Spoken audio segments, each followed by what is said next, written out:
प्रिय विद्यार्थियों, कक्षा 12 के प्रेम और सौंदर्य के अंतर्गत घनानंद के जो पद हैं उनका जो केंद्रीय भाव दिया है, आज आइए समझते हैं केंद्रीय भाव को।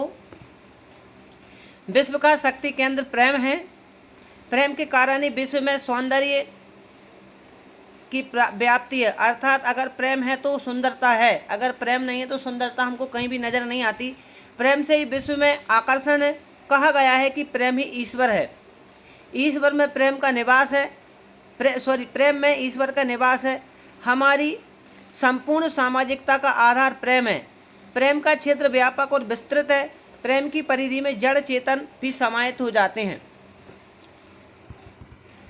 प्रेम के मूल में राग का भाव है। राग ही अनुराग बनता है।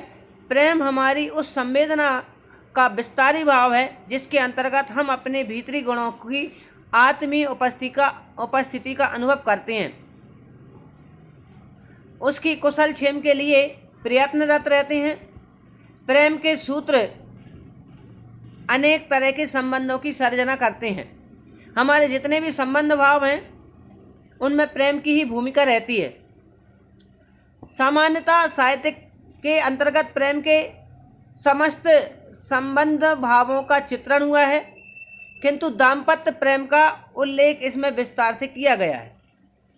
दाम्पत्य प्रेम के अंतर्गत नारी पुरुष के पारस्परिक आकर्षण का भाव प्रबल होता है। इसके अंतर्गत ही सौंदर्य का महत्व है। सौंदर्य में रूप, चेष्टा और शील का समावेश है। इन सब की सुंदरता ही सौंदर्य का विधान करती है। हिंदी साहित्य में प्रेम का व्यापक वर्णन प्राप्त होता है।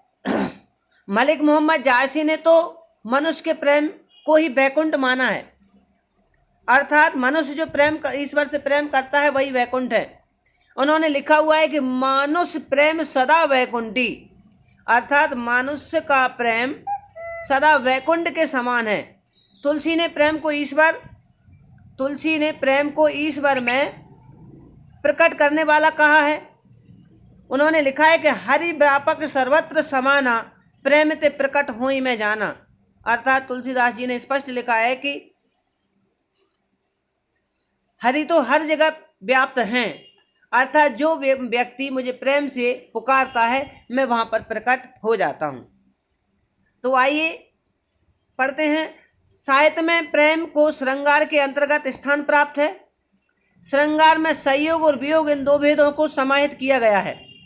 रीतिकाल तक आते आते प्रेम के क्षेत्र में शारीरिक सौंदर्य अधिक महत्वपूर्ण हो गया था, अर्थात शरीर की सुंदरता को ही उन्होंने प्रेम का साधन माना। इस काल में कुछ गिने चुने कवियों ने ही प्रेम की परिशुद्ध भावना के दर्शन होते हैं। घनानंद एक ऐसे कवियों में से हैं जो शारीरिक एवं आत्मिक प्रेम को दर्शाते हैं। घनानंद का प्रेम अनुभूति परक है। वे वियोग श्रृंगार के कवि हैं। प्रिय की स्मृतियों का भावनाग्राही रूप उनके काव्य का प्राण केंद्र है। प्रस्तुत पदों में वे प्रेम के स्वरूप की चर्चा करते हैं। वे मानते हैं कि प्रेम सच्चे हृदय से किया जाता है। वे बार बार उसके रूप को, चेष्टाओं को और उसके स्वभाव को याद करते हैं। प्रिय द्वारा किए गए उपेक्षा भाव की चर्चा करते हुए प्राकृतिक उपादानों के रूप में कोयल, वर्षा और बादलों को विरह के उद्दीपकों की तरह चित्रित करते हैं। घनानंद की उपमाएं एकदम नवीन हैं।